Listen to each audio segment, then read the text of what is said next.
Remue ménage. Remue ménage.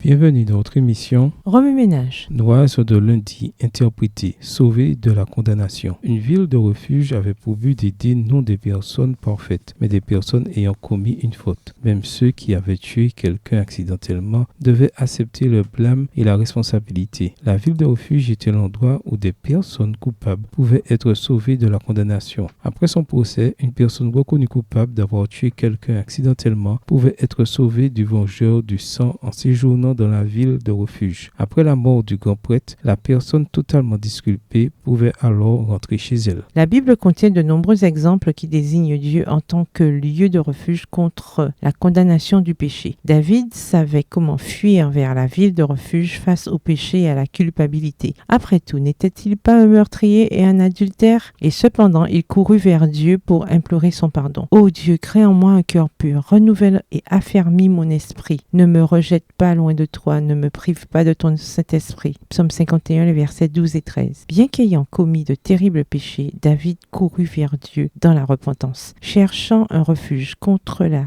tempête de la culpabilité, de la honte et de la condamnation que ses actes avaient fait naître en lui. Dieu montra sa miséricorde à David en lui pardonnant. David admit sa culpabilité en disant à Nathan: « Je suis coupable envers le Seigneur, je le reconnais. Puisqu'il en est ainsi, dit Nathan, le Seigneur te pardonne. Tu ne mourras pas. » De Samuel 12, le verset 13.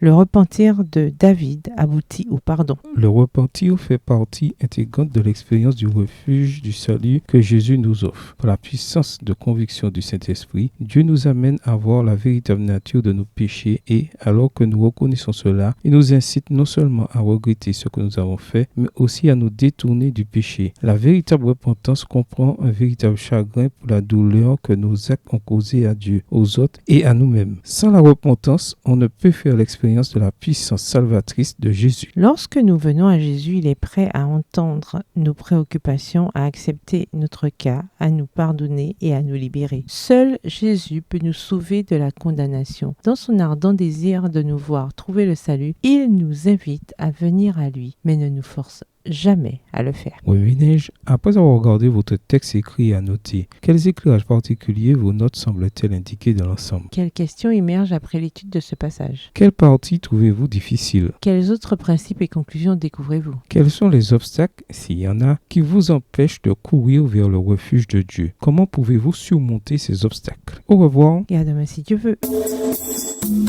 Remue ménage. Remue ménage.